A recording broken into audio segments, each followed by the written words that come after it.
Hello, this is Scott coming at you to give you some more real estate inspiration. I'm going to share with you today 10 amazing tips that will help you leverage more listings at the listing appointment. Let's do this.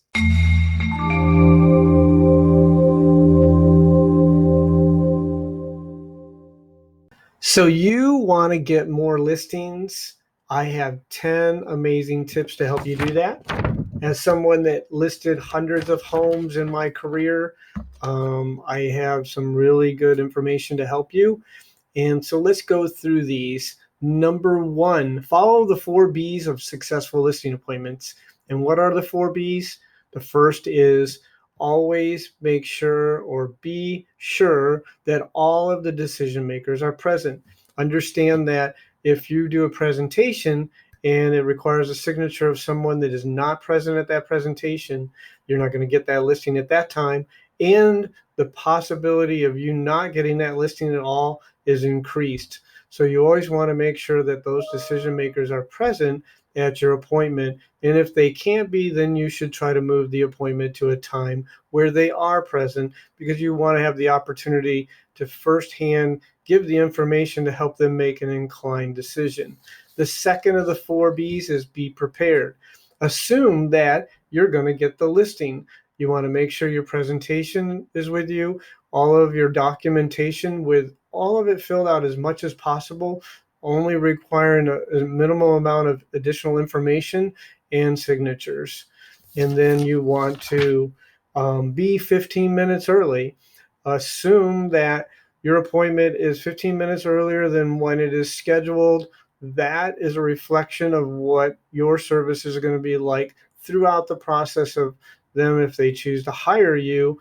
And it's important that you show up ahead of schedule, assuming that the idea is that you're going to be sitting down with them and actually starting the conversation at the time planned, at the scheduled appointment time. In order for that to happen, you have to be there before that time so that you can be sitting down and starting the appointment on time. And the fourth is obvious: be confident. People are going to see through you. If you are not confident in yourself, how in the world will they be confident in you? And so that may take some practice, but with practice come confidence. Realize that you have the same capabilities as the top agent in your market. You use mostly the same tools. The bundle of services is the same. The difference is they get you rather than the other person, so you're really selling yourself. The number 2 of the top 10, dress business professional, as you cannot overdress the part. And I have a quote from Zig Ziglar, and it says, "We cannot climb the ladder of success dressed in the costume of failure." I do feel that there's been a lack of professional dress in our industry. I can only tell you, more professionally dressed you are, that commands a professional response from the client. You cannot overdress for the occasion. And number 3 of my top 10, talk about your company's successes only for the purpose, your successes of yourself and the company, only for the purpose of a validation. Remember, it's about them and not you. Obviously, that comes into play, for instance, talking a little bit about the successes you've had and the successes that the company has, just to validate that they're choosing somebody that's quality. But most of your focus is on a conversation about them and their needs and who they are and their goals. That's most important. Number 5, you need to connect on mutual likes and passions. Take the conversation deeper than acknowledging that you have the same interests. Get them excited. And I'm going to give you a couple examples here. We have something called social media today, and social media gives us the permission to find out things that people like. Obviously, if you can find your clients or potential clients on social media, you would be able to capture some things that might have mutual with them that are like. It could be a type of restaurant or food that they like, or an exact restaurant that they eat at, or another thing like golfing and stuff like that. The key though is that you have the conversation correctly about connecting with them using the like item. And so let me give you an example. Let's say I like to play golf and I find out that the sellers also are into golf. I may say, in my conversation talking about myself, I may mention or bring this up this way. I may say, you know, in my spare time when I am trying to be relieved from work, I enjoy to play the game of golf. And when I play the game of golf, it allows me to escape. It allows me to get outside away from the office. But I just want you to understand that I'm still connected to servicing you because all of my information is right here in my pocket on my smartphone. And I'm still connected to the business when I have to be. But it's great to play golf. And just kind of curious, do you play golf? And they will respond obviously yes. And so that's great. It's a great game, yes. And then you go on, well, that really didn't do what you needed to do, so let's rewind and talk that again. Mr. and Mrs. Seller, one of the things I like to do when I do get a break and have some personal time, I enjoy the game of golf. And so it gets me away from the office, gets me away from the grind, it gets me outdoors, fresh air. But I'm still not disconnected from taking care of my customers because my information is right here in my pocket in my cell phone. I can communicate at any time. So I'm still on call to make sure I take care of your services.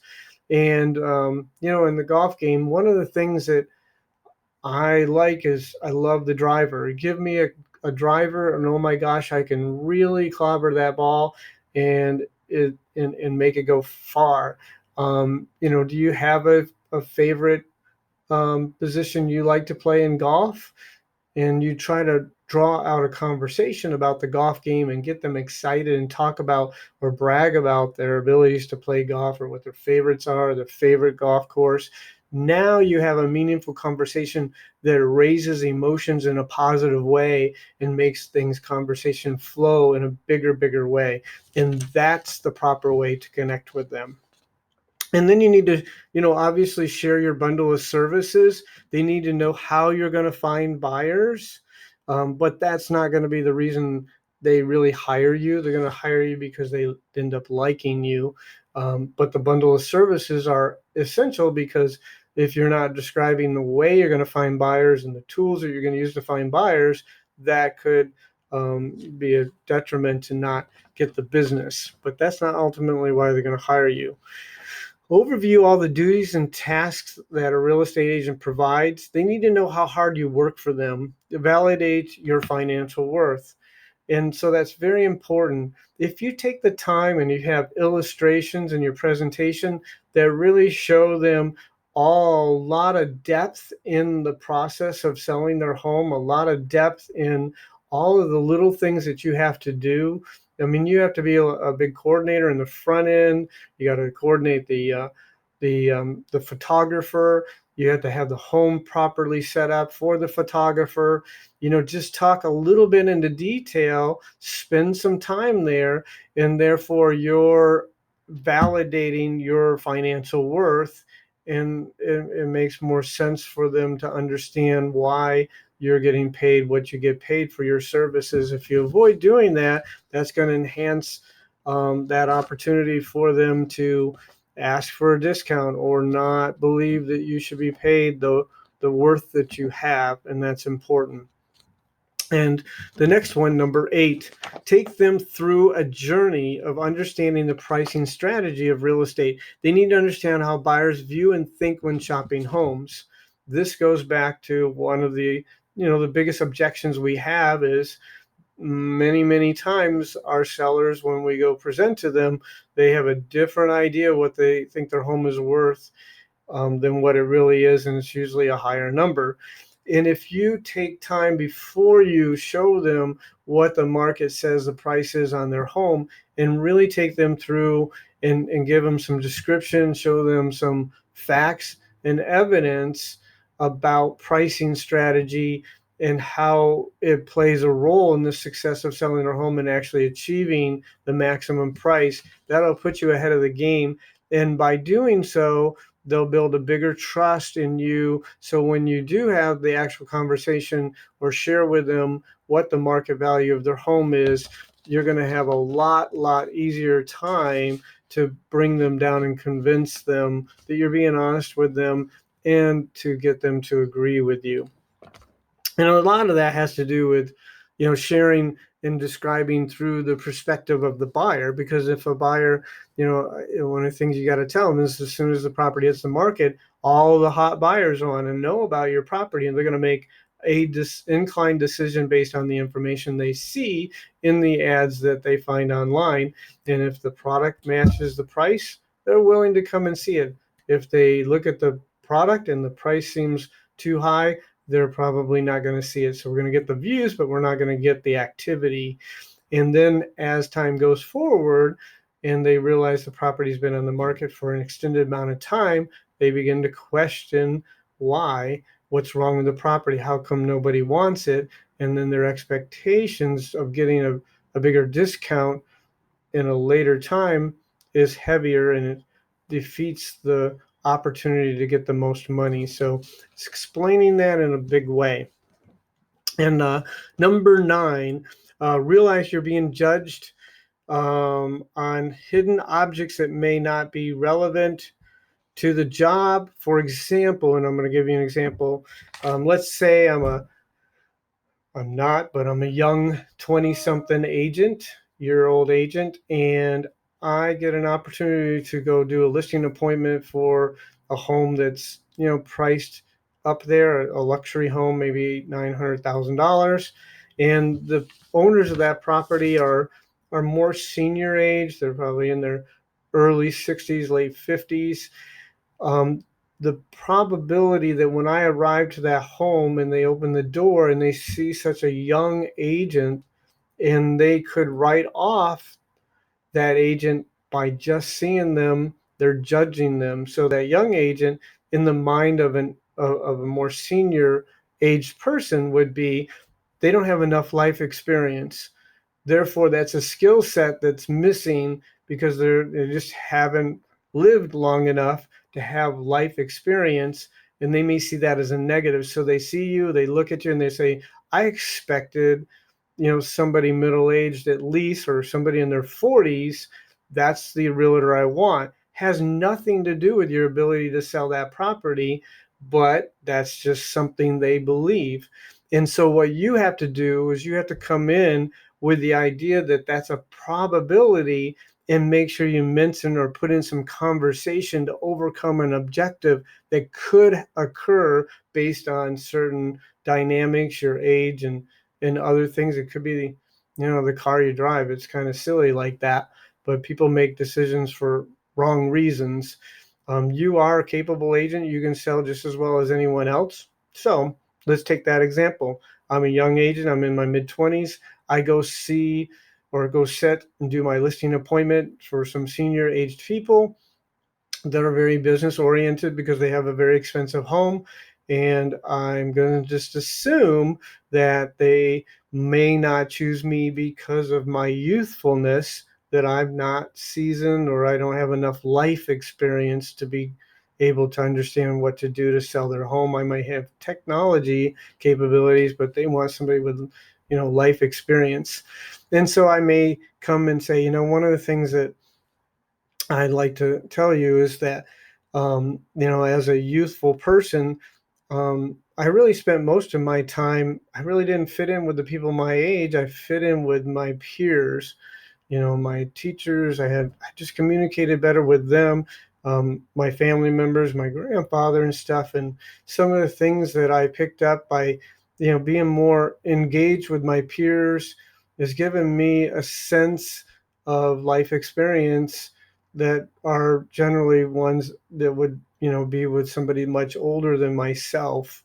I've been told many times that I, just seem to act much older than my age. That kind of thing will circumvent that. So if you can overcome that hidden objective, Just assume something like that might exist. It may not, and so whether or not it did, it still can be covered there. That may help you get a listing where it may not happen otherwise, and it really had nothing to do with the ability to sell the property. Number 10, the last one, your bundle of service, how the buyers are found, is important, but not the reason they say they will choose you. And I've already kind of said this. It will because they liked you best, not because you had a better virtual tour. You are the product they buy. You must sell yourself. But be cautious that you do not make this mistake that it's all about you, knowing that it's really about them. And simply this, if you were to ask a homeowner that's got their property listed, why did you choose the realtor you chose? Almost 100% of the time, it won't be because they had a better virtual tours, because that's the one I liked the best. So they're going to choose you for you and how well they like you. And I covered several tips to help you sell yourself better, but also sell the bundle of services, put you in a better position to win that listing. I thank you very much for watching my video. Hopefully these tips resonated and they will make a difference in your ability to sell real estate. Make it a great day.